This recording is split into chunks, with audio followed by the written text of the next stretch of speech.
Mark Levin here. After any presidential election, I take time to reevaluate my own financial investments. That's why I continue to invest in gold for help with my financial protection. When it comes to gold, I only trust Advantage Gold. They're a top gold company in America, and that's who I turn to for my own gold purchases. Call them now at 800-900-8000. That's 800-900-8000 for a free gold investment kit. And see if you qualify for up to $1,000 in free silver. That's 800-900-8000. And tell them Mark Levin sent you. Performance may vary. You should always consult your financial and tax professional. He's here. He's here.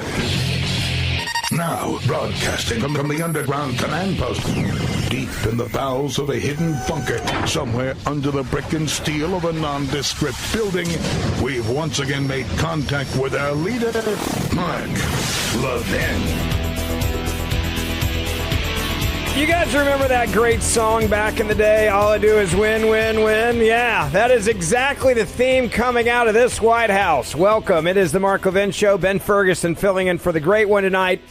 And we got just so much to talk about on the show, including, like, massive winning. Like, you should be grinning right now at what Donald Trump is able to accomplish because he has the right people around him. I will say this over and over again. I truly believe it was a blessing that Donald Trump did not win re-election in 2020. He would not have been able to do any of these types of things he's doing now. And being able to walk away and then watch how the machine was working and the deep state was working and the weaponization against him and other conservatives was able to then shine a light on what actually had to change to drain the swamp. And the only way he would have figured this out, the only way any of us would have figured this out, is if he would have lost, because he lost in 2020. I want you to think about just DOGE for a second and what has happened with this. That would have never been a thing in 2020. Elon Musk would not have been working on behalf of the American people right now for free. Donald Trump wouldn't have known all of these people to go after and all the corruption. Think about women's sports. Donald Trump today signing an order protecting women's sports. Incredible. And the president had a moment, and it just feels different at the White House. So we're going to start with the women's sports.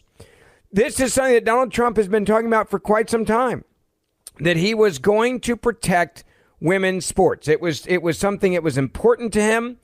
He said it was something on the campaign trail that he was not going to back down on. I'll go back just to put it in perspective. This was in October the 16th of 2024. He was doing that town hall with Harris Faulkner at Fox News Channel. And he was talking about the question of women's sports. And this, again, is another payoff of the promise that he made to the American people. How many of you are worried about biological men and boys competing against women and girls in sports? Just show me. That's almost that is the entire room. And I know you have a question. I do. By the way, excuse me, it's so crazy. It's so crazy. Your question, your name and your hometown. My name is Linda, and I'm from Milton, Georgia. Good. But originally Brooklyn, New York. Oh, wow. I'd get that. Good. Yeah. My question is, how do you plan on addressing the transgender issue in women's sports? I have 9 grandchildren, 6 of them female, all playing sports. And we are very concerned for their safety, not just on the field and the courts, but in their locker rooms as well. Right. It's such an easy question, and everybody in the room, and you know that answer, we're not going to let it happen. You look, just yesterday, they had a volleyball match. Did you see that? Yeah. Where a person that transitioned, okay? We have to be very careful because this can terminate your political career if you say it's slightly off, all right? But transitioned from man to female and was on a volleyball, and I saw the slam. It was a slam. I never saw a ball hit so hard, hit the girl on the head. But other people, even in volleyball, they've been permanently, they've been really hurt badly, women playing men. But you don't have to do the volleyball. We stop it. We stop it. We absolutely stop it. You can't have it. It's a man playing in the game. Physically, from a muscular, even if it was a little bit less, maybe they do all sorts of tests and drugs and everything else. Look at what's happened in swimming. Look at the records that are being broken. So how do you stop it? Do you go to the sports leagues? Do you go to the Olympic You just ban it. The president bans it. You just don't let it happen. The president bans it. You just don't let it happen. So you fast forward to now, present day. Donald Trump is sitting there, and he has come out and said that the American people are categorically rejecting the transgender lunacy of allowing men in women's sports and men in women's locker rooms. He had a backdrop behind him of women, grandmothers, mothers, and an incredible amount of children, and none of them were being sniffed like Joe Biden would do. And this is part of what the president said. So just to finish up, I'm directing the Secretary of State, Marco Rubio, who, by the way, is doing a fantastic job.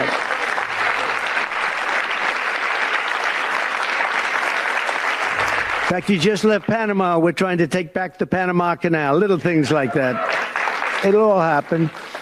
But Marco is going to make clear to the International Olympic Committees there, and he's going to make it as clear as anybody can make it, that America categorically rejects transgender lunacy. We want them to change everything having to do with the Olympics and having to do with this absolutely ridiculous subject that we even have to talk about this subject. If you went back 10 years or 15 years and you would move forward and listen to this, you'd say, what the hell are they talking about? This is impossible. But you have people out there, Democrats, that are still totally in favor. They can't win the argument. They can't win a debate. They look like fools, and they continue to go on. And it's okay, because as long as they do this and open borders and all of the other things they talk about, transgender, everything, all they want to do is transgender and men playing in women's sports and all of these crazy things. And if they continue, I think we're going to end up ultimately, it's not going to matter because we're never going to go along with them, and we're just going to keep winning elections. Right, Mike? I love the way he describes it. We're just going to keep winning elections, but we have to actually fight on these issues. Donald Trump also had something to say about the Olympics. The Olympics are coming. And Donald Trump said, hey, my administration, we've got something to say about the Olympics allowing men to beat the hell out of women, for example, in boxing. We witnessed it in the Olympics. So when the Olympics comes to Los Angeles, I was responsible for getting the Olympics. And I said, oh, boy, this is terrible because I got the Olympics and I won't be president. And then what happened is that an election, strange things happened in that election. So I missed 4 years and now I have the Olympics. It was sort of circuitous. It was a circuitous situation. And we also have the World Cup coming, which is going to be fantastic. And we have, as you know, very importantly, 250 years coming. That's a big one next year. So that's a very big one. But in Los Angeles in 2028, my administration will not stand by and watch men beat and batter female athletes. And we're just not going to let it happen. And it's going to end, and it's ending right now. And nobody's going to be able to do a damn thing about it because when I speak, we speak with authority. It's just different this time. It's a focused president with a team around him. And that team around him has made it abundantly clear that they are there to not undermine him. They are there to serve the President of the United States of America. They are there to aid and support the President of the United States of America. Now, the left, of course, they're still wanting to die on this transgendered hill. There was a trans athlete, for example, that went on CNN as Donald Trump was going to sign this order banning trans athletes, which, let's just be honest with that, is that's a dude, okay? That's a dude saying he's a chick. I can say I'm Superman, folks. It doesn't mean I actually am. Hell, I could go to the White House and say I'm Donald Trump. I identify as Donald Trump. They're not going to let me in. You know what they're going to do? They're going to arrest me because you're crazy. And we used to treat this transgenderism and this idea as a mental health issue. And now we've, in essence, normalized it, or I should say the left has normalized it. There's nothing normal about it. I also have major compassion for people that deal with mental health issues. If you've ever known anybody that's dealt with mental health issues, whether it's bipolar or manic or anything else, like it's sad because when you know them and then you see them go through these valleys, it's awful. I've had 2 friends that have committed suicide in my life, dear friends that dealt with mental health. I have a massive heart. I can't imagine being in a mind space where you truly believe that you're trapped in another, in the wrong body. I have compassion for that, but I'm not going to normalize it. And normalizing someone when they're dealing with mental health issues does not help them. It would not be compassionate to normalize someone that's in a bipolar episode, for example. You don't normalize abnormal behavior. You don't make it seem normal. And this trans athlete goes on TV and says, well, there's no evidence that trans athletes have an advantage over anyone else in sport. And they put this crap up there on CNN with Breonna Keeler and whoever the hell the other guy is. This trans athlete. I want you to listen to how insane the media is, how insane the left is. Like, they gave this guy prime billing at CNN with Breonna Keeler's like, tell us about yourself. Well, I'm a dude, I guess, thinks I'm a chick, or I'm a chick, thinks I'm a dude. I don't even know which one it is. It doesn't matter. Actually, I guess the chick thinks he's a dude. It's a guy named Chris Moser is the name up there. I don't know which way it's going, left, dude to chick, chick to dude. But the logic behind it, listen. Thanks so much for being with us. I wonder what your reaction is to Trump signing this executive order. How do you weigh the impact that this would have on athletes? We knew that this was coming. This was a campaign promise that the Republicans put a lot of money into in the lead up to the presidential election, and has been a pillar of their party for the last several years. So it's not a surprise that this is coming today. It's disappointing, though, that this is happening on National Women and Girls in Sports Day and taking away. By the way, let's just pause there. Did you hear that? It's sad that it's happening on Women's in Sports Day. What world are you living in? Oh, wait, I know. You're dealing with a mental health issue. You are a person that is one sex that believes you're another sex. There's no better day, by the way, than to sign this on Women in Sports Day. Like, there's no better day than today to sign it. Because the whole point is to protect women's sports, not dudes acting like chicks in women's sports, not dudes acting like women in a women's locker room. The president of the United States, and this is the silent majority, has to wake up and be louder. And we're learning to do this, right? Like, we have to have the same focus as the crazies in the left who go out there and act like it's normal for every kid to be like, wonder if they're a man or a woman. That is not normal. That's an indoctrination. We have to be proud of our traditional values. And I think we're learning this and we're waking up to it as a nation, that, like, stop being afraid that you're going to offend somebody. You should be offended when someone tells you that you have to normalize this behavior. I want to get your phone calls. 1-877-381-3811. 1-877-381-3811. Ben Ferguson filling in for Mark Levin. You can send me your thoughts also on X at Ben Ferguson Show. Follow me during the break. Do you think the president's doing the right thing on this one? More coming up. Mark Levin.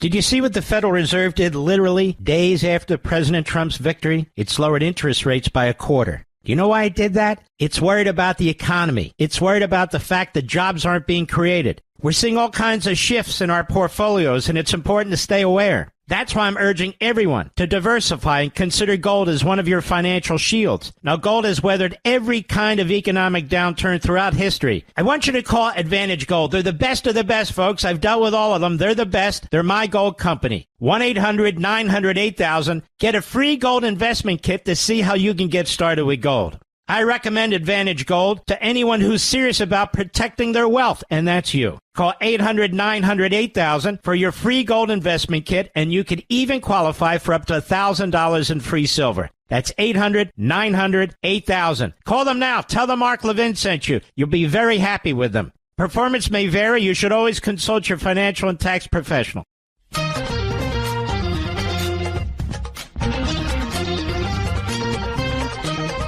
Welcome back. It is the Mark Levin Show. Ben Ferguson filling in for the great one. And my question for you is, do you stand with Donald Trump in protecting women's sports from the radicals who are demanding that men acting like women can share a locker room, change clothes in front of, watch women change, and compete in sports and take away their trophies? 1-877-381-3811. I want to also, if you can't get through, you can send me a note on X at Ben Ferguson Show on X, at Ben Ferguson Show there. And on Instagram, you can follow me, Ben Ferguson Podcast. I want to go back real quick to this transgendered person that is on CNN and is saying it's just such a tragedy that Donald Trump, I'm going to back it up. Just listen to him, that he's announcing this on Women's Day. Like, there's no better day to do it. I can't believe I'm having to say this, but if you have a penis, you're a dude. Okay? If you don't have one, then you're not a dude. This should not be hard. I shouldn't have to spend this much time even talking about it. But the fact that we've gotten so far gone in this country and around the world to these extreme viewpoints that we're having to have this type of like course correction, and thank the Lord Trump wanted to do it.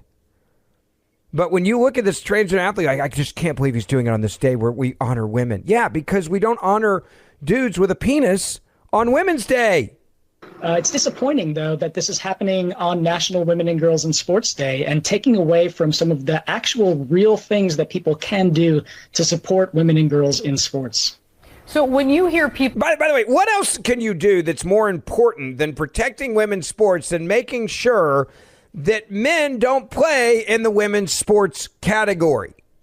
How many women's careers have been changed in NCAA sports because of dudes acting like chicks who have taken away their ability? How many women who train their entire life from the age of little girls to get in to qualify for the Olympics didn't make an Olympic team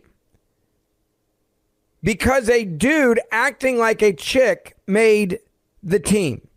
We know what happened in the last Olympics. We witnessed it. We watched it. And then listen to this crap from Breonna Keeler. I mean, it's these people are insufferable. Listen. People say this is how it should be. Trans athletes have a competitive advantage over non-trans athletes. What do you say to them? There's no evidence that trans athletes have an advantage over anyone else in sports. Trans athletes. By the way, if that is true, okay, and I'm gonna just walk down the logical trail here. If that's true, then why does every governing body that allows dudes to act like chicks to get in have to go through like hormone suppressing drugs? Why they have to have their testosterone levels at a level that is not of a dude but as of a chick? So if they are equal, then why do we have the WNBA? Why aren't women just playing sports with dudes in the NBA? I mean, why isn't that? Why are the women? Why are all these women in the WNBA not playing with the men? Let's go to golf. If there's no difference, as this trans athlete is stating on CNN, then why is it that the LPGA golfers aren't playing on the PGA Tour? I can tell you why. Go look at the driving distances between men and women. The averages on the tour. Look at the ball speed. The average on the tour.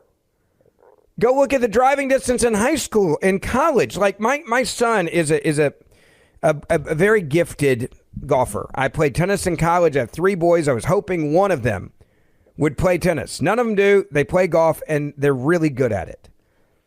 But you play golf even at it's like 6, 7, and 8. Where my kids are. There's a massive difference between a 6-year-old boy and a 6-year-old girl on the golf course. It's clear at 6. The boys hit the ball farther than the girls do. Every young boy knows this. Every young girl knows it. But these trans people on TV and seeing like, well, there's really no difference, is there? They're insane. Ben Ferguson filling in for Mark. We'll be right back.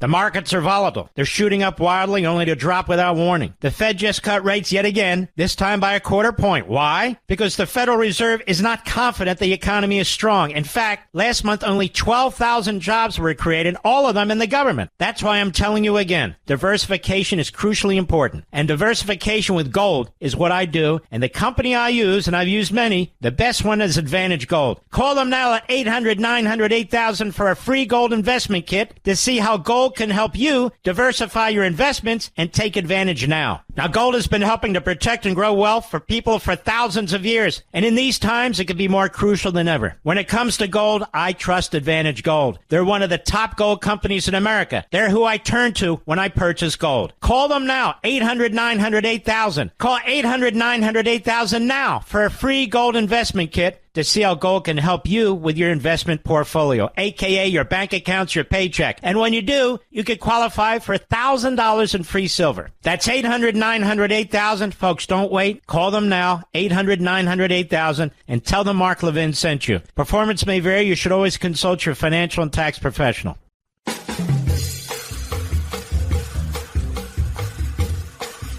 Promises kept after promises were made by Donald Trump. President Trump signing an executive order to ban men in women's sports, surrounded by a bunch of young athletes, young girls who he is protecting from men in the locker room. And what is CNN saying? Well, there's no evidence that there's anything different between a man and a woman in sports. We've got a trans athlete on to tell you why. Play sports for the same reasons as anybody else, for our love of the game, to be a part of a team, to challenge ourselves, and most of all, for the youth level, to have fun. And By the way, what's fun? Transgendered spokesperson of athletes? Brianna Keeler at CNN. What is fun about watching men destroy the dreams of women by taking over their sports? What's fun about that? What's fun about watching a woman, Riley Gaines, have her medal taken away from her and not be the number one swimmer in the NCAA? What's fun about that? What's fun about watching a man beat the hell out of a woman in the Olympics in boxing? What's fun about men spiking a volleyball in the face of women to the point where they have life-changing injuries and are having to go to the hospital? What's fun about a dude pinning a woman to the ground claiming they're a chick in wrestling or any other sport? You want to, but you want to know why so many governing bodies are like saying no to this? You take the 1,000th ranked golfer in the men's tour, stick him on the women's tour, and they're going to be the richest man in women's golf history. It's just the truth. Solely because of the distance off the tee. You put an average big guy from NCAA Division II in the WNBA, he will dominate. And if you're paying that person based on their ability, he will make more money than any other WNBA player in history. There's a reason why women's sports are protecting their sports from men, because they know that the men will destroy women's sports. And again, if everything is equal, as CNN is saying, there is literally no reason for women's sports anymore. There's no reason for men's sports anymore. You just say, it's basketball. Everyone show up and try out. Good luck. And you know what would happen? Every women's sport would basically be destroyed instantly. If you just had NCAA volleyball, no sex involved, just straight up volleyball, it's going to be all dudes every time. Golf, all dudes. Tennis, all dudes. Basketball, all dudes. Football, obviously all dudes. Baseball, dudes. Not going to be a bunch of softball players out there. You would have women's sports cease to exist. That is exactly why we separate men from women, because there is a difference. But the mainstream media, just like I'm playing for you now at CNN, are telling you that what I just said is somehow not true or real. A young person deserves that opportunity to be their authentic self and to play the sports that they love without compromising any part of who they are. I'm curious about that, Chris, because you say that there's no evidence that there's a competitive advantage, but we've heard from parents who've had a different experience. They've argued that there is... By the way, I love how they call it a different experience over there at CNN. Like, no, they've had the crap beat out of them. They've gone to the hospital on a stretcher. They've had life-altering injuries, including brain injuries, when men are competing with women in sports. A different perspective? That's how CNN describes women getting the crap kicked out of them. Look at the Olympics. There was a women boxer that stopped in the middle of the Olympics, a lifetime dream to be in the Olympics because she'd never had a punch like she got from a dude acting like a chick in the last Olympics that we just had. Is that a different perspective? Come on. Like to CNN, to Breonna Keeler and this other dude, like do better.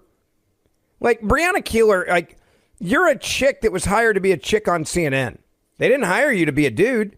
There's a reason why, as they're doing this interview, they have a chick on the right and a dude on the left. They have a man and a woman hosting the news. They didn't have two women. They chose a man and a woman for diversity, right? Because they even agree that there's, and by the way, Breonna Keeler looks different than the dude. The dude looks different than Breonna Keeler. They're both wearing suits, but there's a reason why Breonna Keeler isn't wearing a tie. And the reason why she's not wearing a tie is because she is a chick. And then yet they're sitting there having a serious conversation trying to act as if there is no such thing as a man or woman when clearly Breonna Keeler is a woman and the other guy hosting is a man. Is irrefutable evidence, irrefutable differences in physiology between the sexes, that hormone therapies don't sufficiently level the playing field. Do you get where they're coming from? We have to look at what we're talking about here. And if we're talking about youth sports is part of our educational system. And as part of our educational system, young people learn values such as discipline, hard work, leadership, teamwork, communication skills, and so much more from their participation in sports. We know that each body is different, every person is different, and that even amongst cisgender kids that are not transgender, there are differences in their strength, their speed, their ability, their natural ability, as well as differences in their access to good coaching, to great equipment, to things like rest and recovery or proper nutrition, all of the things that go into making someone be a good athlete. And I think that people don't really consider those other factors. The laser focus has been on hormone therapy or testosterone. And when we're talking about young kids, which is part of what this executive order will be applying to, I think we really missed the mark when we're focusing so heavily on biology and not on the lived experience of kids. This whole lived experience thing is part of why we have such a mental breakdown in this country. I cannot walk up to the White House and say I'm Donald Trump and think they're going to let me be president. It doesn't work that way. I can't walk into a bank to get a home loan and say I identify as a billionaire and they're then going to give me $100 million. I can't file my taxes and say I identify as a homeless person if I'm making money. It doesn't work that way. So why the hell are we saying it should work that way when it comes to a man claiming he is a woman or a woman claiming he is a man? There is a difference with children, by the way. There's a reason why we have all girls schools and all boys schools that start at pre-K4. There's a reason why we have boys' bathrooms and girls' bathrooms. There's a reason why kids get in trouble at school if they show each other their private parts and they're the opposite sex, but we let the one sex change in a locker room in front of each other and they don't get in trouble. Because there's a difference. Like there's a difference. And to say that, well, everybody's just playing the same team, like when you're really young and you're learning sports and you don't know how to play, I have no problem with like boys and girls being on the same team. I don't. In fact, my kids have played soccer and it was a co-ed team. By the way, they call it a co-ed team because it is co-ed. It's not dudes or chicks soccer, right? Like when you're learning, T-ball is another example. We had a co-ed team when they were 4 years old. Because at 4, there's not a lot of difference, right? They're 4-year-olds. You're trying to teach them the fundamentals. But once you start growing, there is a huge difference between a 6-year-old girl and a 6-year-old boy, a 7-year-old girl and a 7-year-old boy, an 8-year-old girl and an 8-year-old boy. And then when puberty hits, good Lord. There's a reason why, by the way, even our court system goes tough on men that hit women. Because even our court system understands that there is a difference between men and women. Do you know women can beat the crap out of a man and go to court and it's barely a slap on the wrist? unless there's like long-term damage or they use a knife or they try to kill them. Like if a man hits a woman in the face, you're probably going to get real jail time. If a woman hits a man in the face, the woman is probably not going to get any jail time. You want to know why? Because we understand in society that 99% of the time, when a man hits a woman, it can be catastrophic and much more of a threat than if a woman hits a man.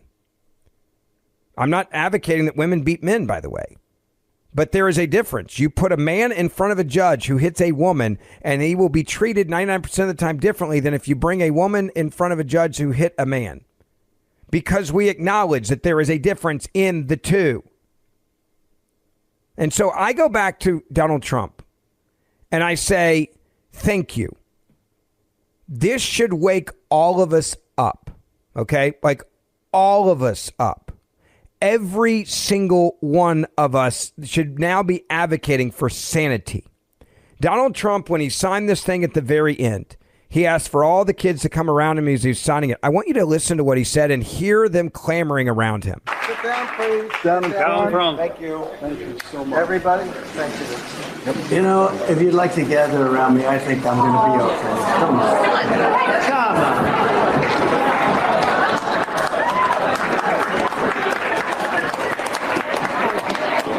Secret Service is worried about them.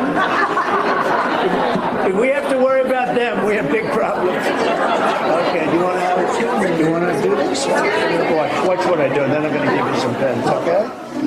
Are you ready? What a nice picture this is, huh, Governor? You ready? We'll do a good job. Wait, let me press that. I want to make this a really good signature, because this is, this is a big one, right?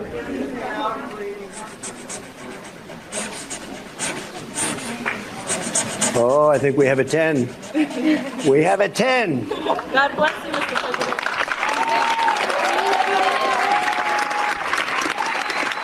This is literally what winning sounds like. You want to know why it was so important to vote for Donald Trump? Okay. Good. Now you're going to go out and win those events, right? Nice to see you all. Great going, everybody. Nice to see you.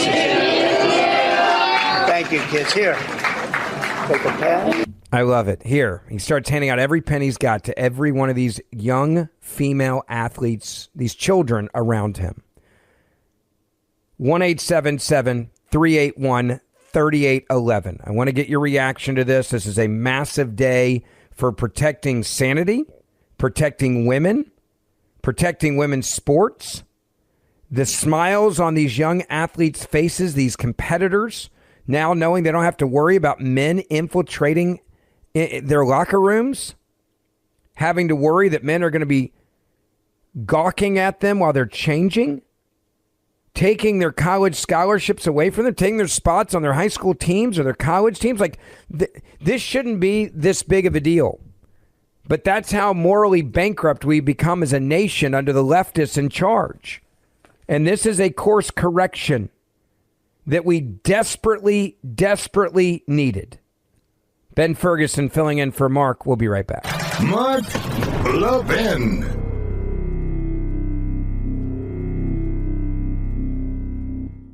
Did you see what the Federal Reserve did literally days after President Trump's victory? It lowered interest rates by 1/4. Do you know why it did that? It's worried about the economy. It's worried about the fact that jobs aren't being created. We're seeing all kinds of shifts in our portfolios, and it's important to stay aware. That's why I'm urging everyone to diversify and consider gold as one of your financial shields. Now, gold has weathered every kind of economic downturn throughout history. I want you to call Advantage Gold. They're the best of the best, folks. I've dealt with all of them. They're the best. They're my gold company. 1-800-900-8000. Get a free gold investment kit to see how you can get started with gold.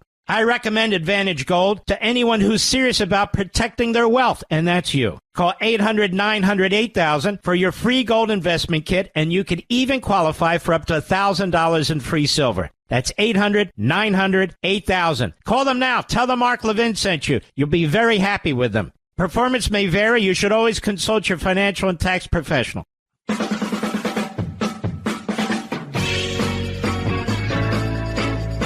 Welcome back. It is the Mark Levin Show. Ben Ferguson filling in for the great one. It is so nice to have you with us. All right, I want to get to some of your phone calls here. The number, 1-877-381-3811. Let me go to John. Welcome. You're on the Mark Levin Show. Ben Ferguson filling in for the great one. How are you? Good. How you doing, Ben? Doing well, sir. Okay, well, I'm calling because I've got some really good ideas I'd love to see go into effect. You know, it takes all of us voters working together, and it's basically the Comcast, for example, is in 36 states, and 17 of those states are red states. And it's the local government that decides who gets the cable contract in the community. So if all of us voters were to contact our local government and even our state government and say, hey, you know, we think Comcast should not have the contract because you're describing what it would refer to as a monopoly, sir. Yeah, but it's more than that. They're crappy at their job. This guy did a documentary on YouTube that they suck. That they just, I mean, it had nothing to do with them being a Democrat propaganda media institution, which is why I hate them. But I never had them as a provider anyway. But this you know what's interesting about what you're saying, John, is that there is a lot of news that's been breaking about where our tax dollars have been going. And I'm going to talk about this more in the next hour because we found out that Politico and the Associated Press have been subsidized basically, in essence, like they're NPR by your tax dollars. And guess who's been funding them? The left. Well, do you think they're going to write any bad articles about Democrats if they're being subsidized with millions and millions of dollars in funding? And look, there's a lot of corruption that we have witnessed in telecom, and a lot of corruption that we've witnessed when it comes to many of these media outlets. And now we're seeing that. I think there's going to be a lot more transparency moving forward. And look, I don't know exactly about Comcast. I want to be fully clear about that. But I do think that there's a lot of issues like this that's worth calling your congressman about. John, I appreciate the phone call. 1-877-381-3811. One of you just wrote an interesting tweet at me and on X at Ben Ferguson Show. It said, Ben, I am a coach. And I got to tell you, the women that I coach and the mothers today, when they showed up for practice a little over an hour ago, were acting like it was one of the biggest moments in their sports life. Many of them were worried about going into high school having to share a locker room with a male. Where we are, they had made it clear that the men that said they are women were allowed in the locker rooms and on the teams.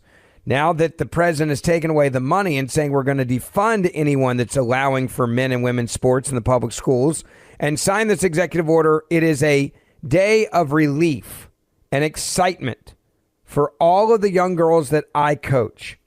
Last year, we had 3 different players who had scholarships that were not awarded to them because men acting like women took those spots on their college team that came out of our small town. This was a much bigger problem than anyone wanted to admit, and it was spreading like a cancer. Thank you, President Trump, for protecting women's sports. And thanks for filling in for Mark. You're doing a great job. I appreciate it. Thank you. 1-877-381-3811. One other point that I also want to bring up about this is that I don't think that the left is going to stop. I don't think they're going to admit defeat on this. I certainly don't think they're going to respect the opinions of so many Americans. I don't think they're going to do it. So you better be ready. They're going to come back and fight like hell to win this thing. They're not done. They're going to figure out a way to do it. By the way, I'm in favor of transgender leagues. If you want to cut it off and play in a league with a bunch of other people that have done the same thing, I have no issue with that. But leave women out of men's sports and men out of women's sports. We'll be right back. This segment of the podcast is exclusively sponsored by Pure Talk. Pure Talk offers great coverage and can save your family money on your wireless bill every single month. Go to puretalk.com to find the plan that's right for you. Thank you again for listening, and thank you so much for this sponsorship, Pure Talk. He's here. He's here. Now, broadcasting from the underground command post, Deep in the bowels of a hidden bunker, somewhere under the brick and steel of a nondescript building, we've once again made contact with our leader, Mark Levin. Hour 2, Mark Levin Show. Ben Ferguson filling in for the great one tonight. It's so good to have you with us. And, you know, as we find out just how much of our tax dollars are being spent on, well, total crap, we are seeing now that the Democrats have gone back to their playbook to do exactly what they do well, and that is impeach Donald Trump. Because when you don't respect the will of the people and the mandate that Donald Trump has, whether it was in 16 or now, it's pretty clear. You just say, screw it. We'll just impeach that guy. It didn't take but 2 weeks for Democrats to unite, not to help the American people, not to commit to stopping the waste, fraud, and abuse at places like US Aid, and I'm going to get to that in a moment. But it took them 2 weeks to get their act together to do, they believe, the important work that the American people sent them to Washington to do. To impeach Donald Trump for a third time. Representative Al Green going to the floor of the House announcing this big move by the Democrats in Washington today. And still I rise, Mr. Speaker. And I rise today, Mr. Speaker, with a to whom it may concern message. To whom it may concern, ethnic cleansing in Gaza is not a joke, especially when it emanates from the President of the United States, the most powerful person in the world, when he has the ability to perfect what he says. Ethnic cleansing in Gaza is no joke, and the Prime Minister of Israel should be ashamed, knowing the history of his people, to stand there and allow such things to be said. Ethnic cleansing has been a crime against humanity. And I stand here today in the well to denounce what was said, to denounce what the president said, to denounce the complicity of the Prime Minister of Israel, and to remind people that Dr. King was right. Injustice anywhere is a threat to justice everywhere. And injustice in Gaza is a threat to justice in the United States of America. I rise to announce that the movement to impeach the president has begun. I rise to announce that I will bring articles of impeachment against the president for dastardly deeds proposed and dastardly deeds done. I also rise to say that the impeachment movement is going to be a grass-up movement, not a top-down. The people have got to move forward. The people have to demand it. And when the people demand it, it will be done. I did it before. I laid the foundation for impeachment. So there it is. Al Green, it's going to be a grass-up movement. We're going to impeach him. Donald Trump, I did it before, and I laid the foundations for impeachment, and it was done, so I will do it again. Now, the premise now is that because terrorists decide to take hostages and kill innocent men, women, children, and infants in their cribs in Israel in a barbaric terrorist attack that was facilitated by Iran, and the attack on the people in Israel and Israel responding, defending themselves against the terror network and the tunnels and everything that we saw in Gaza, he's now saying that Donald Trump is a man committing genocide. Now, to be clear, the people in Gaza are gone. They're not there. The majority of the area is turned into rubble. He just became president 2 weeks ago, but we're going to impeach him now. And the other part that I think is very interesting about what he said is he's saying that like Donald Trump is impeached. He should be impeached for the actions that over the lifespan of this war, he's been in office for less than 0.1% of the time. Why didn't you impeach Joe Biden for this? If you're going to use that logic, and we all know the answer. So let's move to what he's really mad about. The real reason why Al Green is moving to impeach Donald Trump for a third time is because he's angry that we're finding out about the money. You want to know how much of our taxpayer money? You go to work for an average, 3 months a year to pay your damn taxes?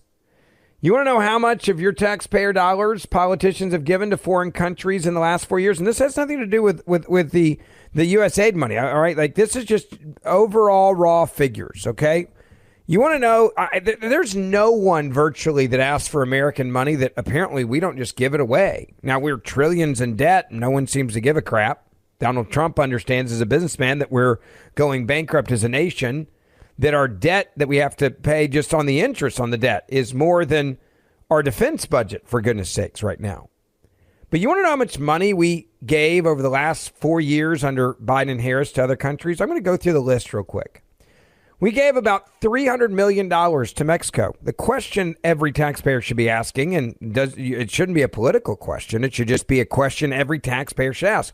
Why the hell did we give Mexico $300 million? When they're flooding our country with the worst, and they're flooding our country and allowing people to flow through their country into our country that are on the terrorist watch list, that are in MS-13 gangs and the worst gangs in the world. They are human trafficking, and they're killing our population by the hundreds of thousands with fentanyl overdoses. Why would we give Mexico $300 million? Czech Republic over the last 4 years got $324 million. Why the hell are they getting that money? Estonia got $334 million as well. Lithuania got $339 million. Poland got $375 million. Romania got $397 million of our tax dollars. Bulgaria got $431 million. Tanzania got $471 million. Pakistan got more than any of those countries I just listed, $536 million. Colombia, a lot of drugs coming from Colombia, a lot of bad hombres coming from Colombia, got $731 million. The Philippines got more than that, $809 million. Somalia got $998 million. Lebanon got $1 billion. Iraq got $2.2 billion. Jordan got $2.3 billion. Afghanistan got $6.1 billion. Egypt got $6.3 billion. And Ukraine got $2.6 billion. By the way, Ukraine, I don't know if you guys saw this, but Zelensky just kind of dropped a bombshell that he says about 100 million of the 200 plus million that's been given to them has gone missing since the war started. He didn't know where it went. Has no idea. So $100 million just disappeared. That's a lot of money, folks. Ukraine's got $2.6 billion. Israel has received $8.5 billion. Now, you go through that list, and the question is, what are we getting in return? How much of our taxpayer money should we be okay with going away to these countries that could be helping us in this country? Could be helping with private education for our kids because our public schools suck and we're failing our kids nationwide. We're raising generations of incompetent idiots. Not because the kids are incompetent, because our education system is incompetent, and we are raising and educating them to be stupid. We're giving them the worst education possible at the highest price possible because we put teachers' unions and indoctrinating kids to hate America ahead of reading, writing, and arithmetic. By the way, to be clear, I don't want any kid to be indoctrinated in any political party in education. I want the kids in our public schools to be able to read, write, and do arithmetic at an amazing level. I think our education system is beyond broken. I don't actually think you can fix it. I think you have to burn it down. I think it's time to tear the whole system down and start from the ground up, and I think the private sector is the way to go. I want to be clear.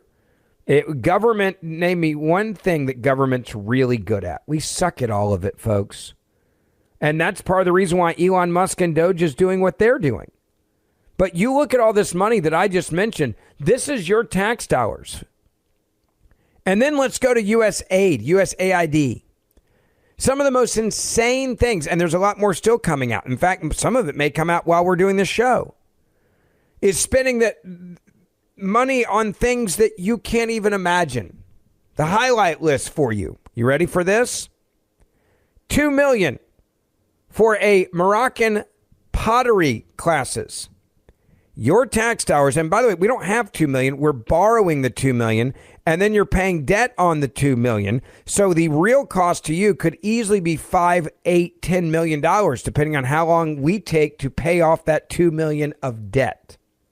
So this is the raw cost, and then we're borrowing the money, which means it's a lot more. It's kind of like when you buy a house, and let's just throw out a figure.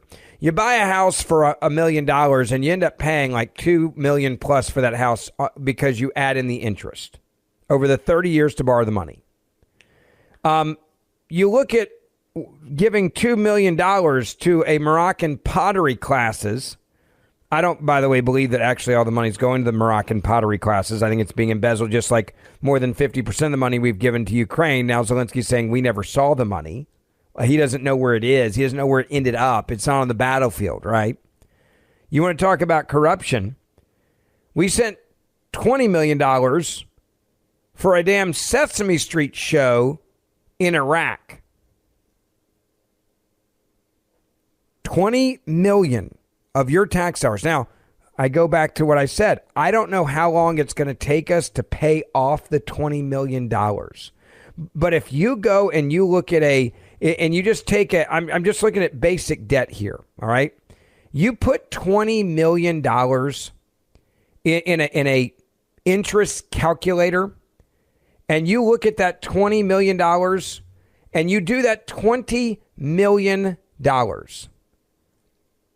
over a 30-year loan. You know what that's going to be at a 7.5% interest rate?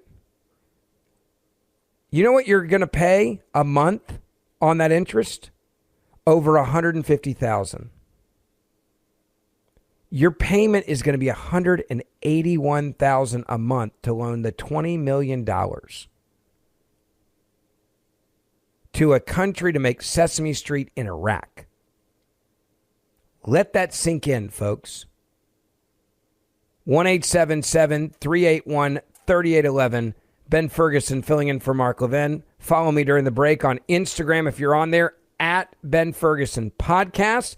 And don't forget, grab my podcast, the Ben Ferguson Podcast. I'd love to keep up with you there every day. And my new one, it's a short-form podcast in the morning called the 47 Morning Update, giving you the 3 big stories each morning to start your day coming out of the White House. We'll be right back. Mark Levin.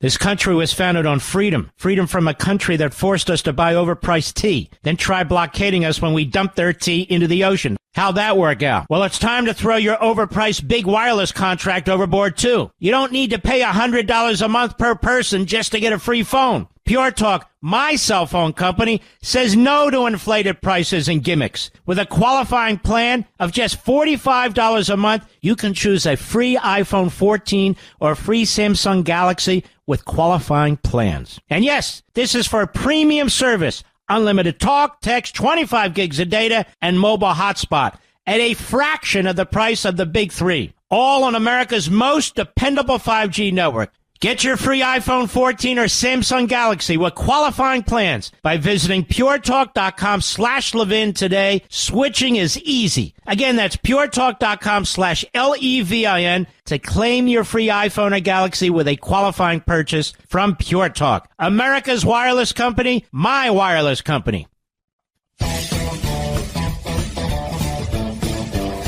Welcome back. It is the Mark Levin Show. Ben Ferguson filling in for the great one. And if you just joined us, we're talking about where your money is going and exactly what is happening just through USAID spending. So one of you, and I love this, by the way, because I did this morning because I woke up really early and I wanted to just give as much info as I could for you guys today on where your money's going with USAID spending. Now, this is not the overall government. This is just one little aspect of the government, which is insane. And a moment ago during the break, one of you sent a message on X. You can send messages to me at Ben Ferguson Show on X. Please follow me. I'd love to keep up with you. So, Ben, your numbers you just gave are wrong. You had a down payment in your numbers, and you are absolutely right. I did. I was using a mortgage calculator. So let's go back to the numbers I just said about Sesame Street. We given $20 million to make a damn Sesame Street show. in Iraq. We don't have the $20 million, so we're not cutting a check for that. We're borrowing the money. And when you borrow the money, if you do it on a 15-year loan, so screw that. Let's do 10-year. All right. Let's say that we're ballers and we're going to pay this thing off in 10 years. And if you do 0%, like a down payment, right? So I'm just getting a pure loan here. Our principal and interest a month on that $20 million as taxpayers, what we're on the hook for every month is $237,000. Get your head around that. It's a lot of money. We're going to have to pay all that back. Like, it's a lot of cash, folks. It's not a little bit of money. It's a lot of cash. So when you put it into perspective that you're sending $20 million and you got to write a check for this much money every single month for them to make Sesame Street. Our U.S. investment in Sesame Street is we're saying we're going to spend $250,000 every 30 days to do Sesame Street in Iraq. You as a taxpayer, whether you voted for Biden or Harris or Trump, you should be enraged. I don't believe, by the way, the $20 million actually going to Sesame Street in Iraq. I just don't. We also spent money sending Ukrainians to Paris Fashion Week. That's not a joke. We actually did that. We were like, hey, you guys are getting bombed. Some of you guys need to go to the Fashion Week, right? In Paris, like, that's something you deserve. We're going to pay for it. We spent money on that. We spent $1.5 million for DEI in Serbia. Now, you think about these numbers, and the best way I can explain them to you, or maybe it'll be more impactful on your life, is I want you to think about your house note. And I want you to think about how much money you borrowed and how much money you saved for that down payment. And then I want you to think about how much you're paying. And then these numbers all of a sudden start to be looked at very differently. Like if you've got a $2 million house note on a 30-year loan, it ain't cheap. And we're throwing around $2 million and $20 million like no big deal. We spent $70,000 for a DEI musical in Ireland. $47,000 for a transgender opera in Colombia. By the way, I don't want any opera in Colombia. I don't care if it's straight or not. $32,000 for a transgendered comic book in Peru. I don't want to be paying for a pro-Trump comic book in Peru for $32,000. Like, keep my money in America. $2 million for sex changes to cut off breasts and penises in Guatemala. Not trying to be graphic. I'm just being honest, right? You're asking me to spend $2 million. Think about what your house is worth and think about what you pay every month and understand we don't have the $2 million. We're borrowing the $2 million, just like you borrowed money to pay for your house. And our kids and our grandkids are going to be saddled with this $2 million that we just borrowed for the sex changes in Guatemala. But we can't get adequate mental health care for our veterans who served in Iraq and Afghanistan in America.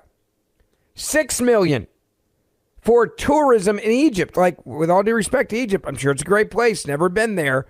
But pay for your own damn tourism. Why would I pay for you to promote your country so that we are having fewer people come to America?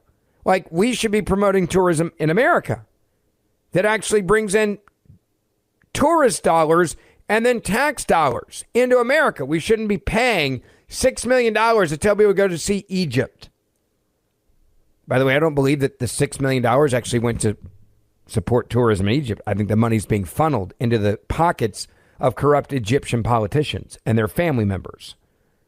$1 million to help disabled people in Kazakhstan become climate leaders, not just to help people that are disabled. No, you've got to become a Kazakhstanian climate leader. This is where your money is being spent. This is what Donald Trump is stopping. This is what Elon Musk is stopping. Now you know why they want to impeach him for a third damn time. We'll be right back.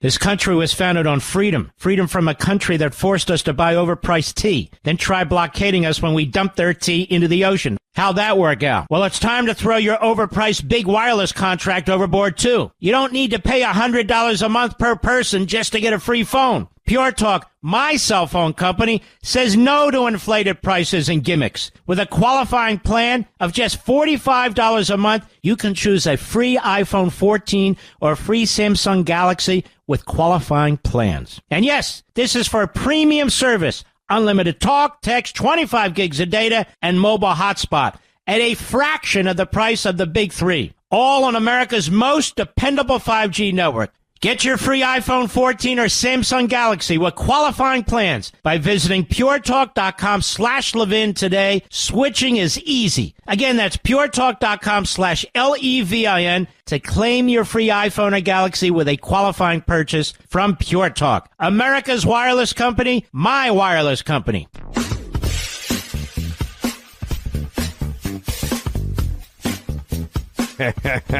Welcome back. Ben Ferguson filling in for the great one, Mark. Talking about USAID money and where is it going? How much of it is being used for corruption? How much of it is going into the pockets of politicians around the world and their family members and oligarchs? I got another one for you.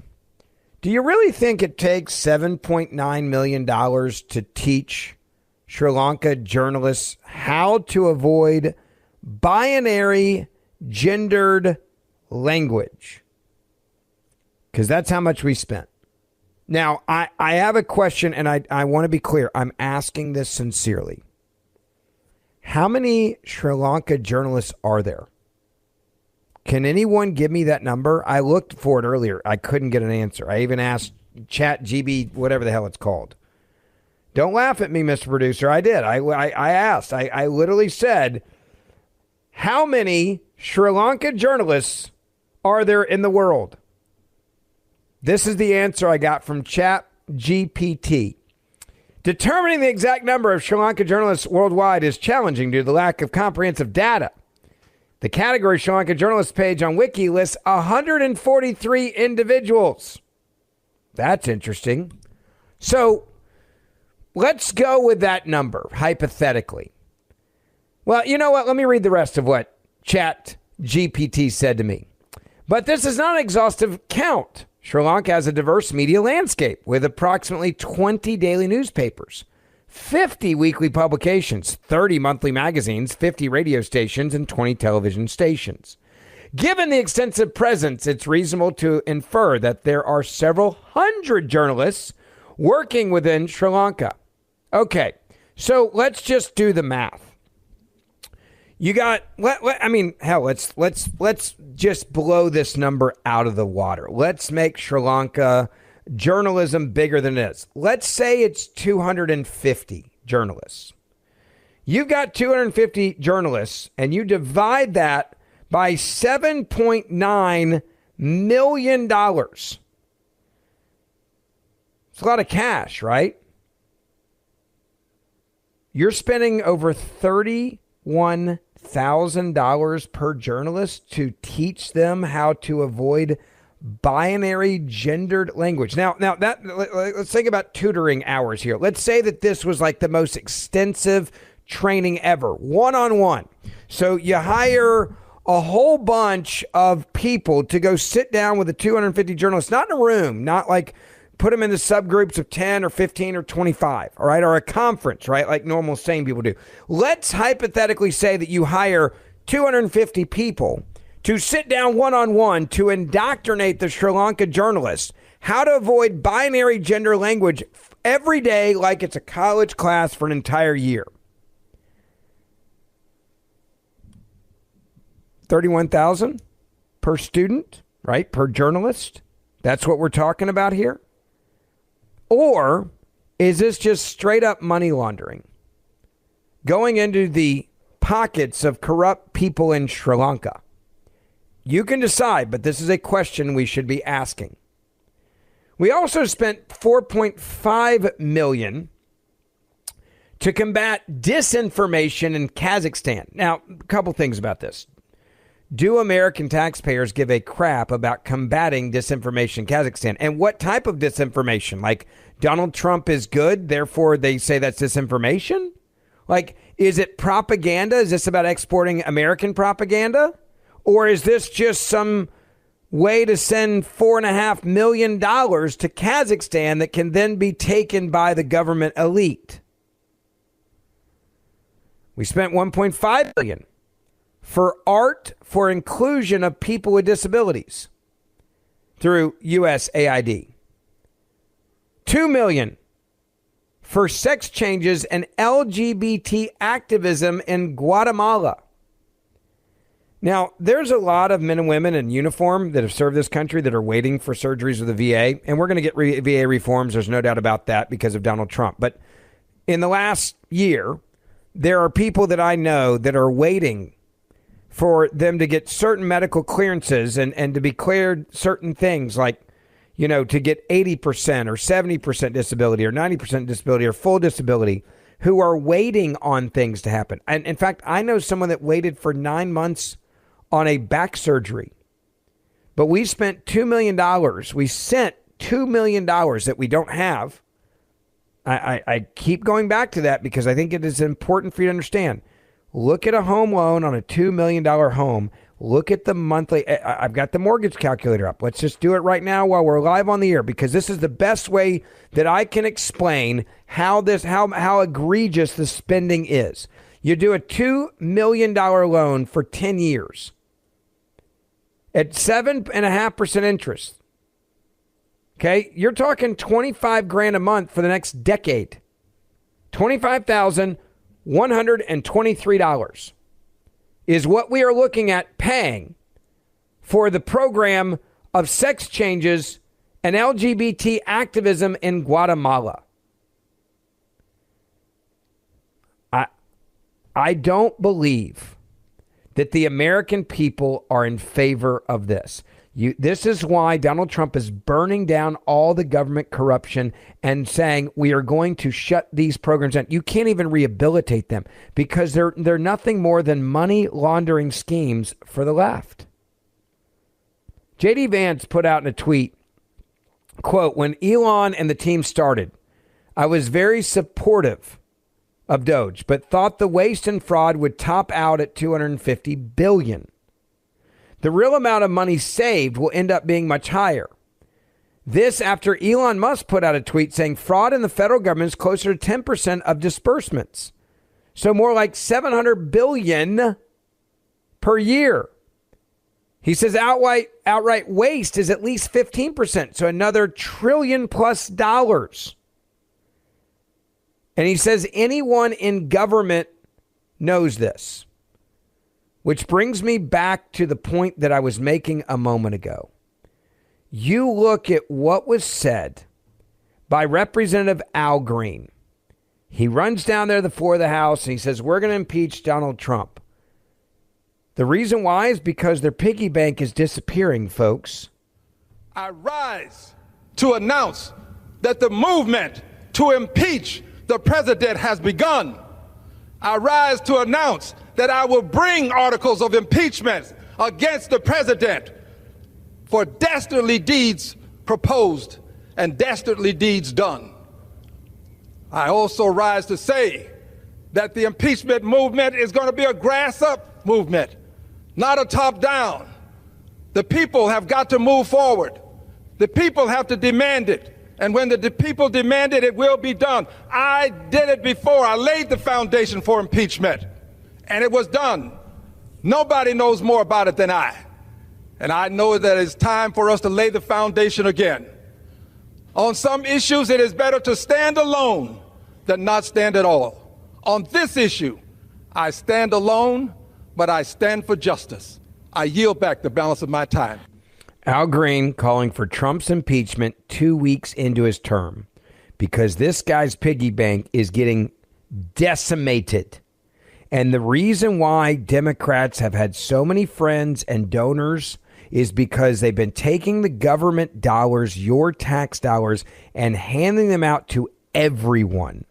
All right, I want to get to some of your phone calls and get some of your reaction to all of that we're talking about with this government waste and USAID, and now they're moving for impeachment. 1-877-381-3811, 1-877-381-3811. Ben Ferguson filling in for Mark Levin. We'll be right back with your phone calls. Mark Levin.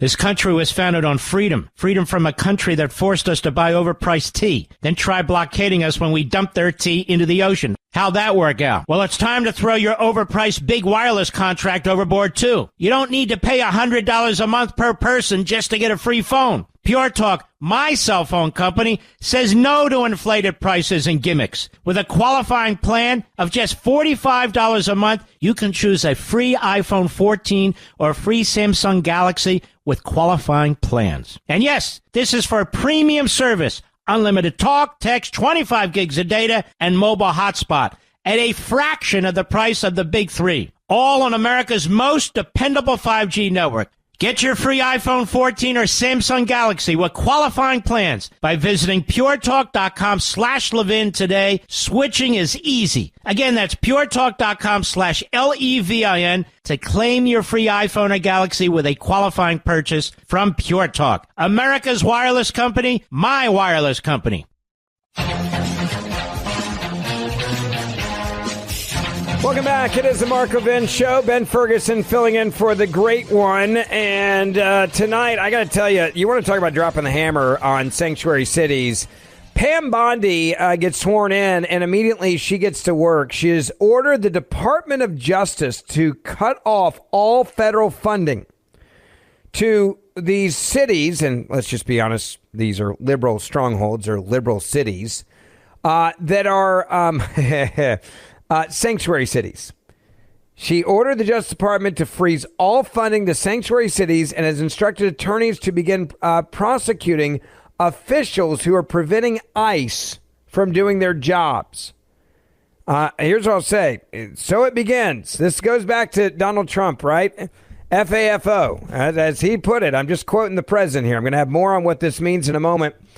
All right. Let me give you the details now on what the new Attorney General has done. Get ready to celebrate because this is amazing. Pam Bondi, she gets sworn in, and immediately she ordered the Department of Justice to freeze all funding for sanctuary cities. This decision is one that I think a lot of people thought could happen, but now that it's a reality, it's huge. Now, let me explain to you the reasons laid out for this. Number one, it's about upholding federal immigration laws.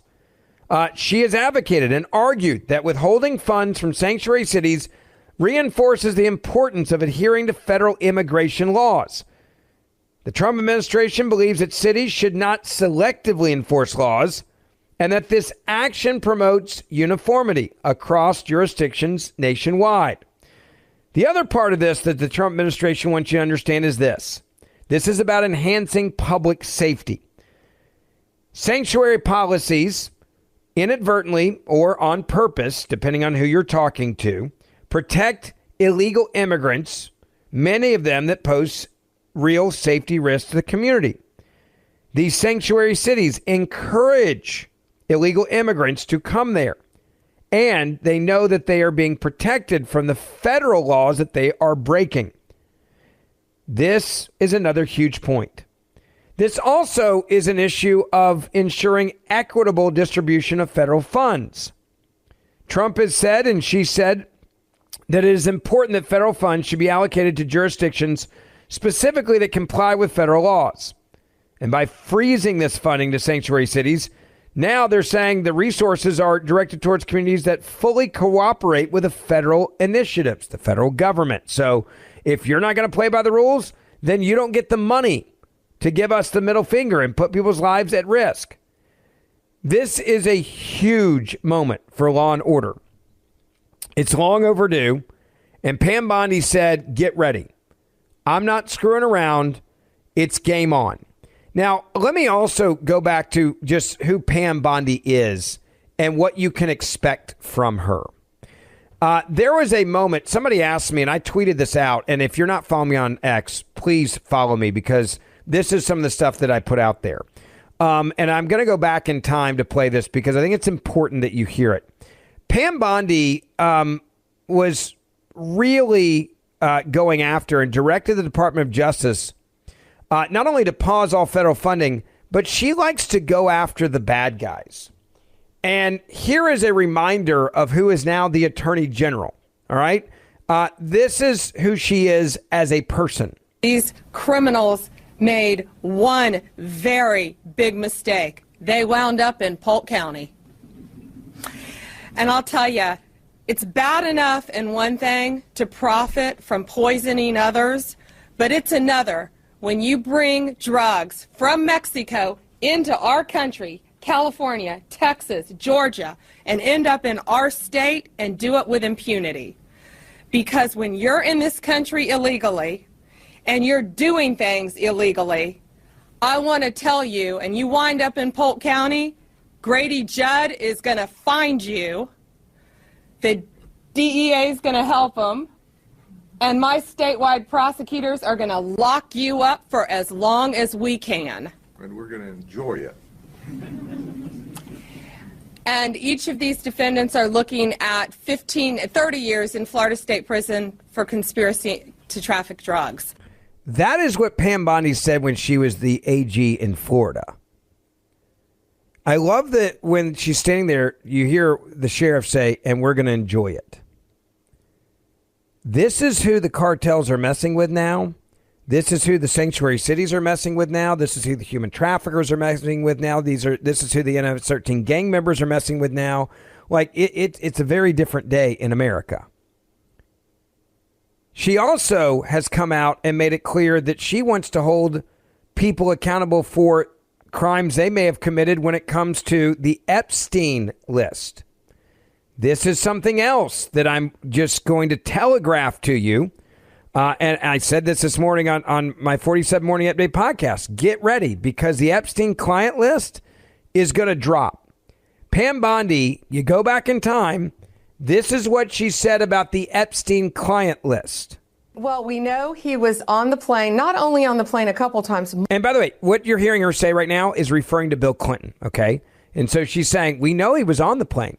She's referencing Bill Clinton. Keep listening. Multiple times he traveled internationally with Jeffrey Epstein, and he was on the plane called the Lolita Express because it supposedly had a bed in there where Jeffrey Epstein had young girls. He has been a friend of his, a continuing friend of his for years and years. Contrast that with Donald Trump, who hasn't spoken to him in many years, over a decade, after he kicked him out of Mar-a-Lago for bad behavior. So that's the difference there. And I think Americans see the two-tier justice system. But, you know, we don't know. They're saying Clinton has not been to his private island. But I mean, she's like, you want to see? You want to see what happens when you mess around with bad people? Get ready. Get ready for the Epstein list, folks. Get ready. Ben Ferguson filling in for the great one. We'll be right back.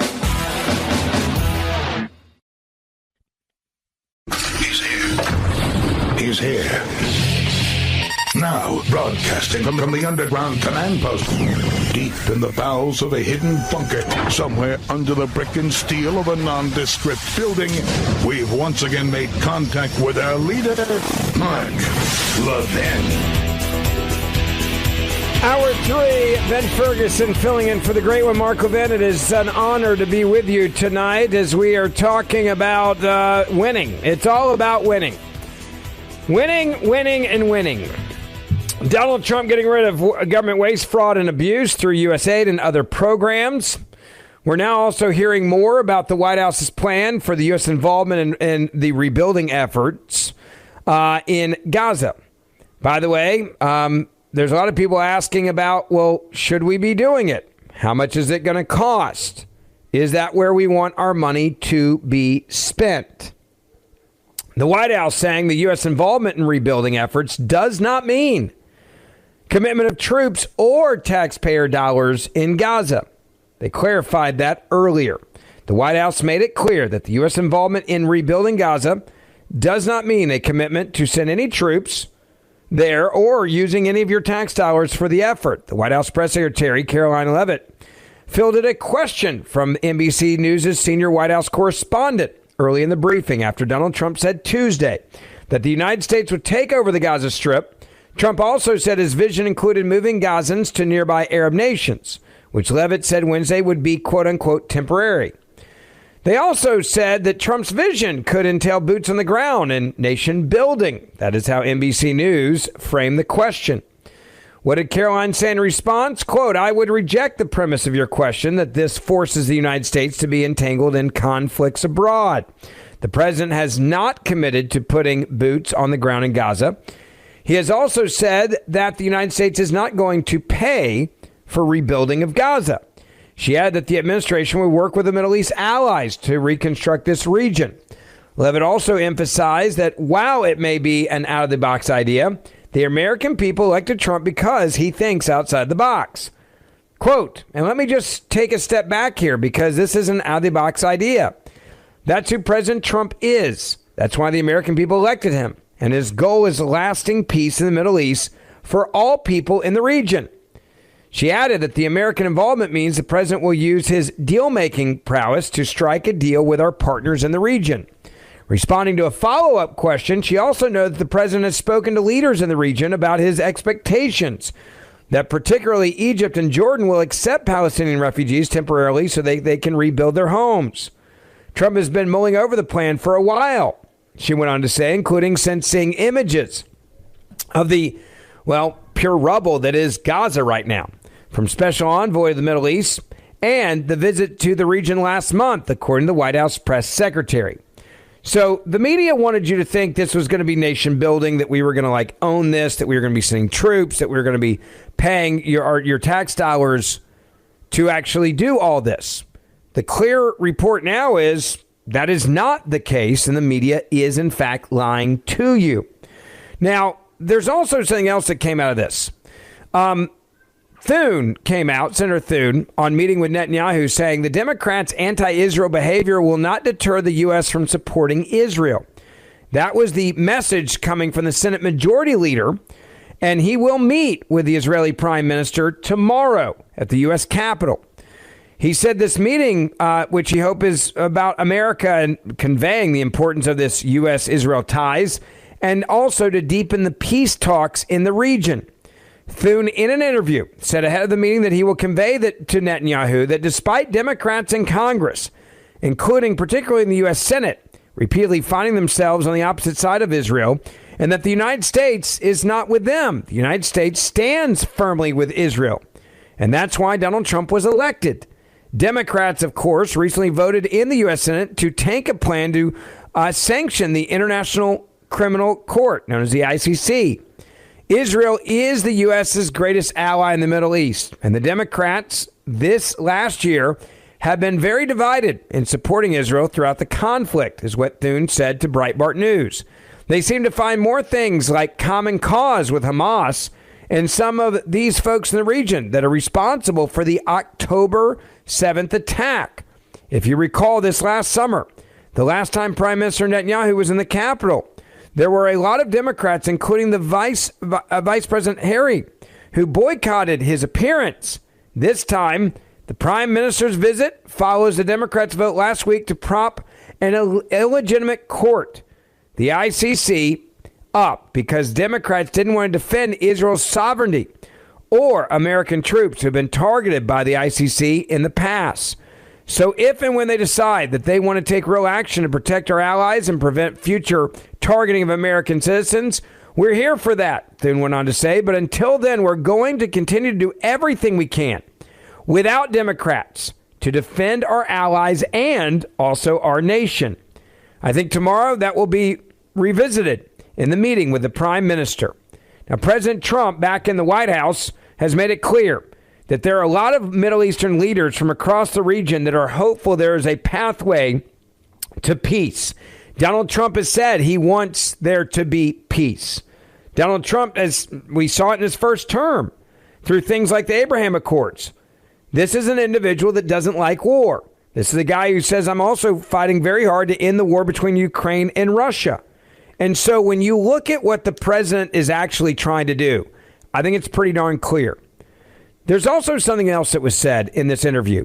And Thune put it this way. He said, quote, of course, Abraham Accords negotiated by President Trump in his first term were historic in terms of some of the relationships they built out in the region of the world.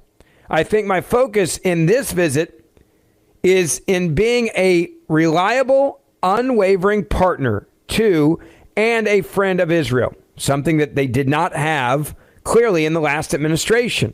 He went on to say, we want to talk about getting all the hostages home and how we support Israel as it works to end once and for all the threats from Hamas, Hezbollah, and the Houthis.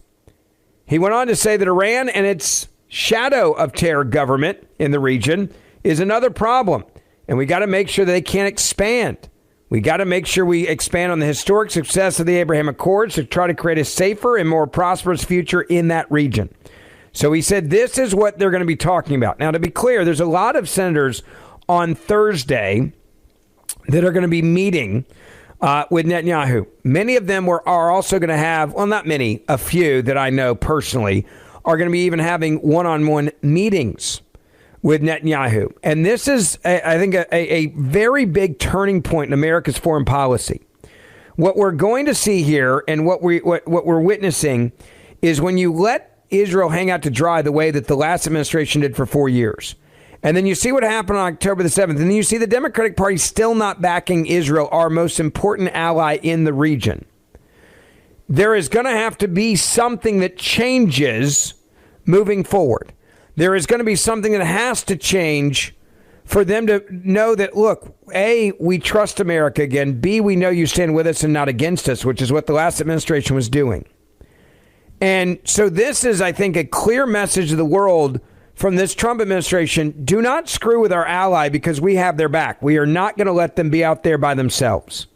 The last administration did that. We're not. So you mess with Israel, you're messing with America. I think that's part of the messaging we're seeing here, and it's an important one. The second one is we absolutely want there to be peace in the Middle East, and we're going to work for that. We know there's going to need to be rebuilding, and we're going to help broker those deals. Is America going to pay the whole bill or part of the bill or a large part of the bill? Probably not. But we're willing to sit down and say for others in the region, like, you need to step up. This is your next door neighbor. This is your this is an area that you need to be rebuilt. And unfortunately, the terrorists did this to themselves. And many of the people that supported the terrorists did this to themselves. They lost their homes because they stood with the terrorists. And that is also a reality of the situation. But these meetings and standing there with Netanyahu and the way that the president talked with him in the joint press conference and talking about a hope in the future where there's peace, that's something everybody should be excited about. Like, everyone should be fired up for that. They should be excited. I also think Netanyahu coming here so quickly and being the first foreign leader to sit down in this way with Donald Trump was no accident. Donald Trump and Netanyahu knew this needed to be the first one. It needed to be a clear change in America's foreign policy, a clear new warning to the rest of the world. And also, I think it's a very clear message to the anti-Semitic individuals in Congress that your time being in the majority is over. Now shut up and sit down at the back of the room. Now, I don't think they're going to do that, okay? I think they're going to still be anti-Semitic as they've always been. I think the squad's going to be anti-Semitic as they've always been. They'll probably get louder. And I think you're going to have a lot of protesters on college campuses that are going to stand with the terrorists and stand against Americans, stand against Israel. That's going to happen. But there may be real consequences for those actions now. There wasn't before, but there's probably going to be real consequences moving forward. All right, coming up, one of the biggest scandals in the news media history we've got to cover. And that is that Politico, the AP, and other news outlets have been getting paid by our federal government, subsidizing their operations. And one of them we've been doing for far too long is NPR. Should NPR be on its own? My answer is yes. I'll explain why. Coming up next in the Mark Levin Show. Don't forget, follow me on X at Ben Ferguson Show. Grab my podcast. I love to keep up with you every day, the Ben Ferguson Podcast. And if you love Donald Trump and you're a big MAGA supporter, grab my new short podcast I do every morning called the 47 Morning Update. It's 10 to 12 minutes of the biggest stories coming out of the White House, the Oval Office every day. Grab it during the break. Hit that subscribe button, the Ben Ferguson Show, and the 47 Morning Update. We'll be right back. Mark Levin.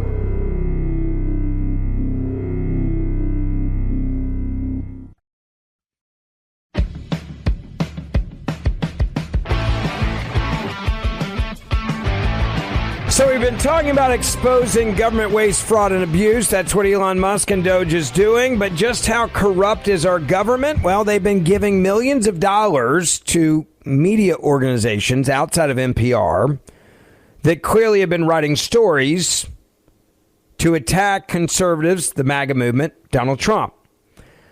Yesterday, there was an email that went out to Politico's employees. They sent it to them yesterday.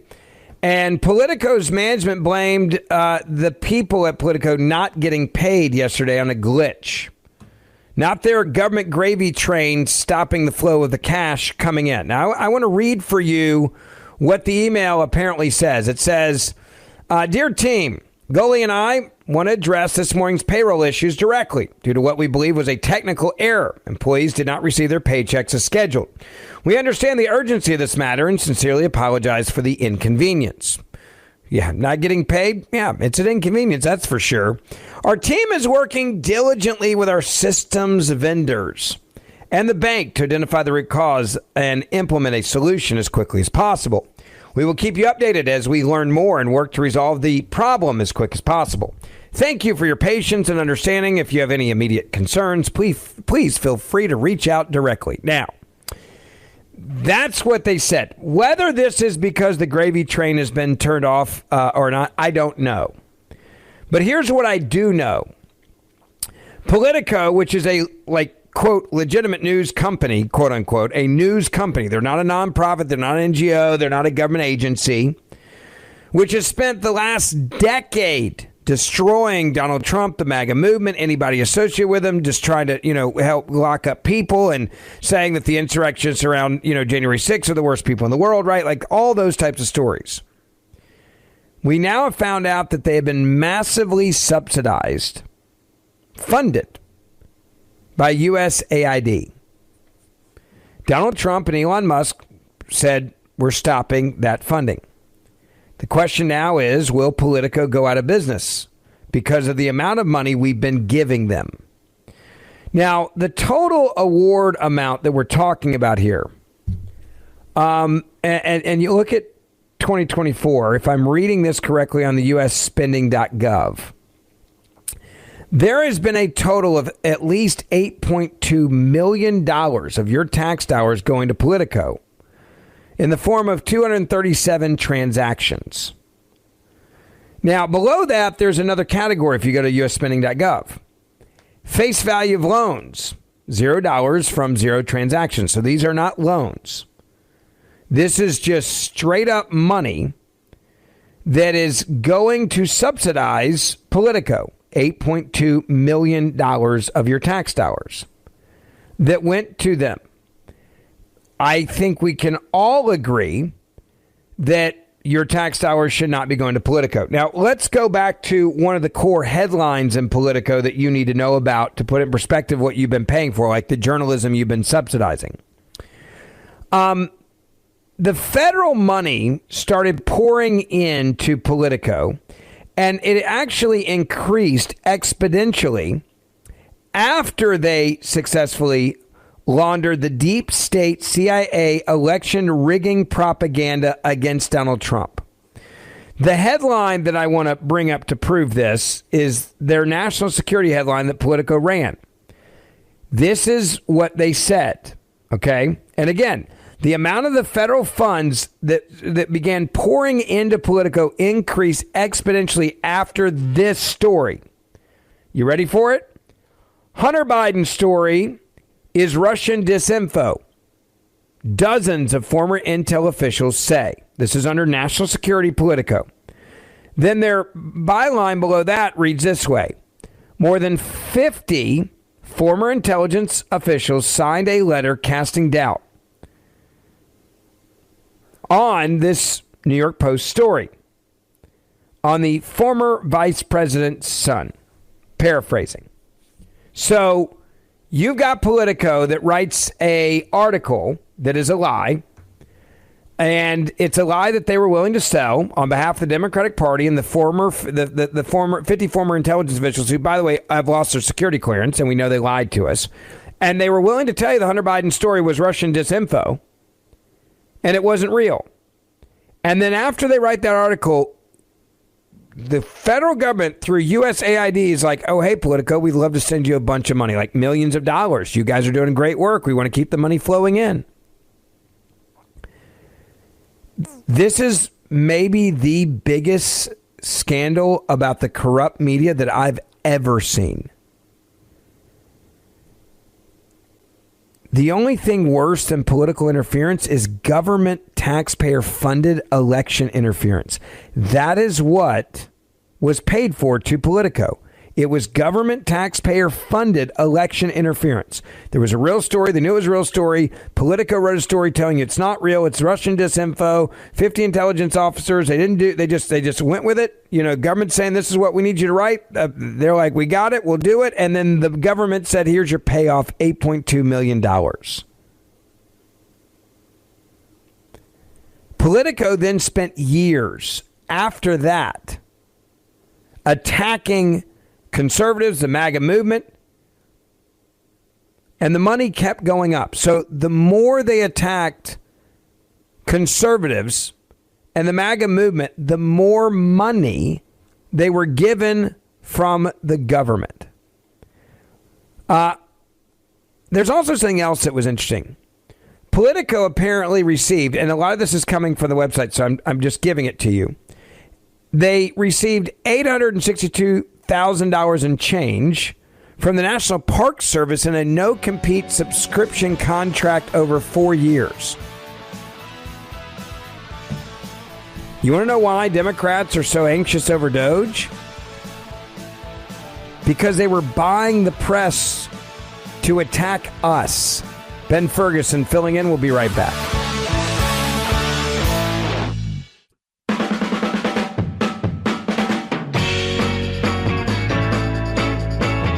President Trump, back to what he was saying about government waste and abuse and fraud. He's got something to say now about what they're doing with a big project that hasn't happened. The high-speed rail project in California. The president saying this in the Oval Office. One of the things I want to investigate rapidly, because I've never seen anything to this extent, the train that's being built between Los Angeles and San Francisco is the worst managed project I think I've ever seen, and I've seen some of the worst. Billions and billions, hundreds of billions of dollars over budget. In fact, I read where you could take every single person that was going to go on the train and get the finest limousine service in the world and take them back and forth with limousines, and you'd have hundreds of billions of dollars left over.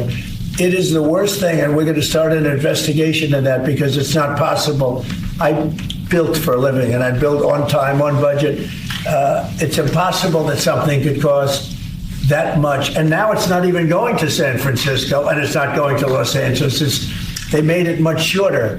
So now it's at little places way away from San Francisco and way away from Los Angeles. No, we're going to start a big investigation on that because I've never seen anything like it. Nobody has ever seen anything like it. The worst overruns that there have ever been in the history of our country. The worst overruns we've ever seen in our country. Now, he's right. Like, this is insane.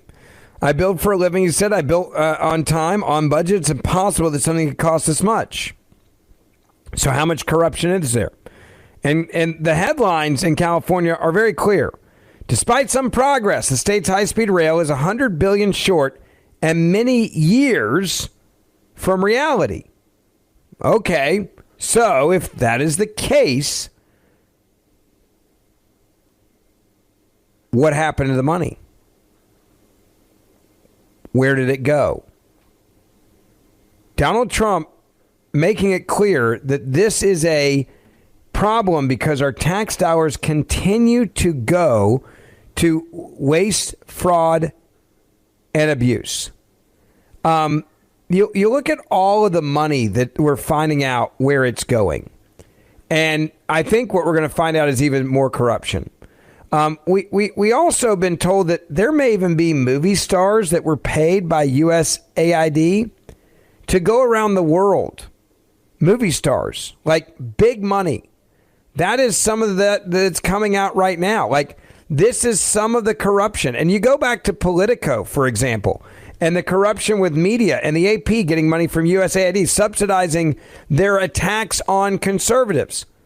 White House press secretary was asked about that today. So upon coming out here to the briefing room, I was made aware of the funding from USAID to media outlets, including Politico, who I know has a seat in this room. And I can confirm that the more than $8 million taxpayer dollars that have gone to essentially subsidizing subscriptions to Politico on the American taxpayers' dime will no longer be happening. The DOGE team is working on canceling those payments now. Again, this is a whole of government effort to ensure that we are going line by line when it comes to the federal government's books. And this president and his team are making decisions across the board on, do these receipts serve the interests of the American people? Is this a good use of the American taxpayers' money? If it is not, that funding will no longer be sent abroad, and American taxpayers will see significant savings because of that effort. One of the things in a word that she just used there, and I'm going to retweet this so that you guys out there can share this. So grab the video I just sent. It's out there on X. Follow me at Ben Ferguson Show. But one of the things you notice there, she said $8 million on like subscriptions to Politico, online logins. That is subsidizing the media. Like, there's no way that this isn't just pure corruption. And if $8 million is what you're on the take from the federal government to then trash the opponent of the people that are in charge, they're giving this money, that is pay-to-pay propaganda. This is state-sponsored propaganda. It's what I've been telling you has been happening with the media for a long time. This is state-sponsored propaganda. We're also being told that the New York Times is being government-funded as well. The U.S. government gave the New York Times tens of millions of dollars just over the past 5 years, despite paying relatively little money to the New York Times in the past years preceding 2021. What happened? They started going after Donald Trump and anyone around them that they said, take him out. Like, again, this is state-sponsored. I'm not even sure it's state-sponsored media. It's a hit list. We're going to pay you to take down and tear down the other side. Like, that's a hit list. It's like assassinations on a conservative party. We want you to get rid of these people from the norm. We want you to turn them into racist bigots and homophobes, right? Well, that's what the government's been doing. That's what they've been paying for. So let's talk about the New York Times. Apparently tens of millions of dollars over the past 5 years. In August 2024, the U.S. government awarded another $4.1 million to the New York Times. The bulk of the funds came from the U.S. Department of Health and Human Services at $26.9 million, followed by the National Science Foundation at $19.1 million. These payments that we're finding out that went to the New York Times are just pay to play. Let me give you another example. National Aeronautics and Space Administration has paid $3.82 million. I wonder how many negative articles the New York Times has written or positive articles they've written about any space program that liberals wanted. The Department of Commerce. Think they've had any bad articles written about them from the New York Times? No, because they paid them $2.5 million of your money.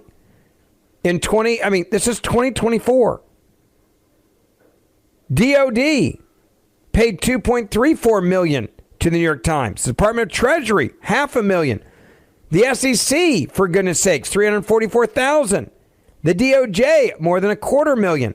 State Department, more than $200,000. And the Department of Veterans Affairs, $177,000. I wonder how many stories got killed that would have made the Department of Veterans Affairs look bad. This is the government saying, we're going to prop you up as long as you write the stories we need you to write. We need you to write pro-Ukraine stories. We need you to write anti-Trump stories. We need you to write anti-Elon Musk propaganda. Now it all makes a lot of sense, right? Because we have an unlimited amount of money to throw around. That's what the government was saying to the New York Times, Politico, the Associated Press. And the timeline clearly also lines up when the war in Ukraine began. So the U.S. government said, hey, we want you to sell the propaganda that this war with Ukraine is good for America, for us to stand with them and send them unlimited funds. And all of these organizations started writing the pro-Ukraine stories, right? And propping up Zelensky, not talking about corruption, not talking about the fraud and abuse of your dollars that are going there. And so we paid, or the government, your dollars paid the New York Times to write articles talking about how great Zelensky is and why your money should go there and why you should stand with them. Let me give you another example of how bad the money is. Zelensky is now claiming that Ukraine received less than half of the U.S. aid that we have sent to the country. So where'd it go? Well, it went to corrupt oligarchs and people around Zelensky. I have no doubt about that. He's claiming he doesn't know where all the money went.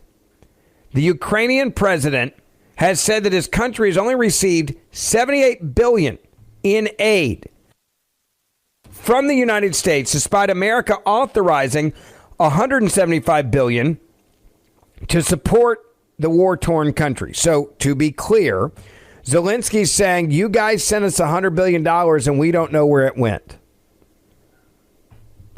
In this interview with the Associated Press, which is sponsored by our government, state-sponsored propaganda, we've been paying the Associated Press millions of dollars. They published this interview over the weekend.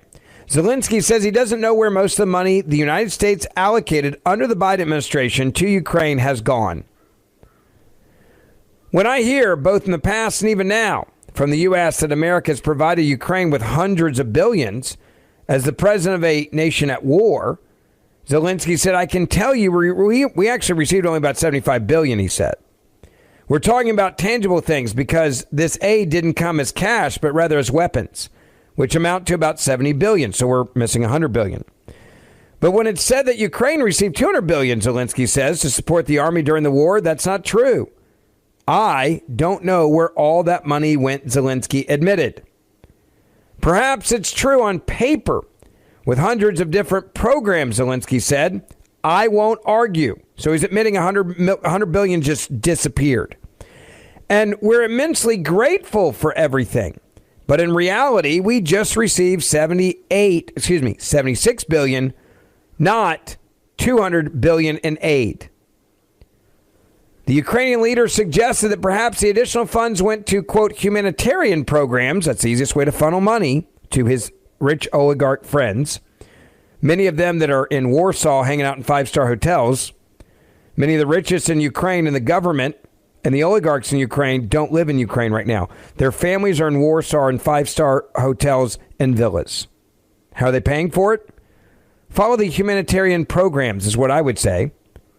He says he was informed about, except for knowing of their existence, but he doesn't know how much money went into those programs. And then Zelensky said this. Perhaps the U.S. president's administration will audit these programs and find additional billions. But I don't know where those funds went. I have one question. I wonder how much of that money may have gone back to the Biden crime family. I don't know. I'm just asking for a bunch of taxpayers in this country. Ben Ferguson filling in for the great one, Mark Levin. Follow me on X at Ben Ferguson Show. On Instagram, Ben Ferguson Podcast. Grab my podcast, the Ben Ferguson Podcast, and the 47 Morning Update, my new podcast that lets you know what's going on in the White House. We'll be right back. Mark Levin.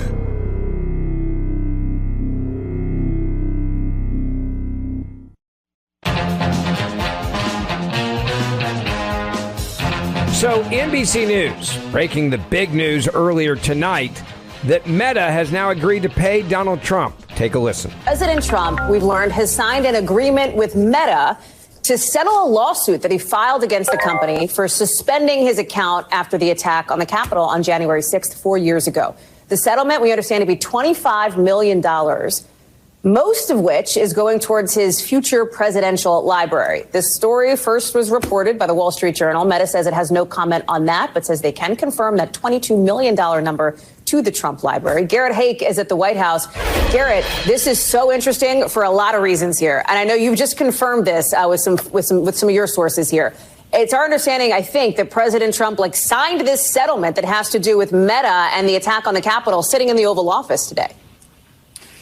Well, it looks like a lot of this was discussed, apparently, according to the Wall Street Journal sources, a detail that I have yet to confirm but hope to nail down shortly, during the time that he was being sentenced during the transition on the New York City hush money case. So, yeah, look, the top line number here is extraordinary, $25 million, most of that money going to this fund that, as best I can tell, doesn't actually exist yet for a future Trump presidential library. You'll remember that that's what happened with the defamation settlement that the president won against ABC and ABC News.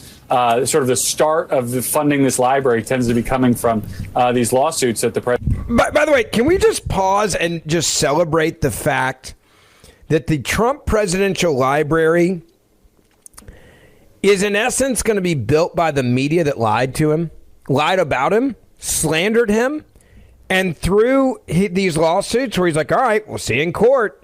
I mean, you could say that this library is going to have a what is it, a ABC wing, a Meta Facebook wing, and there's others out there, by the way. But this is a lot of money, $22 million going to fund the Trump presidential library. And the balance dedicated to legal fees and other plaintiffs in the case. Now, Meta didn't have to admit wrongdoing. I don't care if they admit wrongdoing or not. We know why Meta is paying this money. Because they absolutely did something that was wrong. And the CEO is now saying, all right, well, you're in charge, so I'm going to hang out with you and come to the inauguration and sit in the prime seat for the swearing in. And then I'm going to give you $25 million or $22 million for your library. That's what we're doing here. This is, by the way, how you beat them. Donald Trump is going all in to hold them accountable. He's not holding back. He's doing the same thing with the government right now. He's doing the same thing to make sure that people are held accountable for the corruption in our government. When you're sending money by the tens of millions to the media so they write stories about the left wing of the Democratic Party and they attack their political opponents, this is what happens in Russia and Cuba and China. It should never happen in America. All right, it's been an honor filling in for the great one. Don't forget, grab my new podcast, if you would, the 47 Morning Update. I'll give you the 3 biggest stories of the day every morning. God bless you guys. See you back here soon.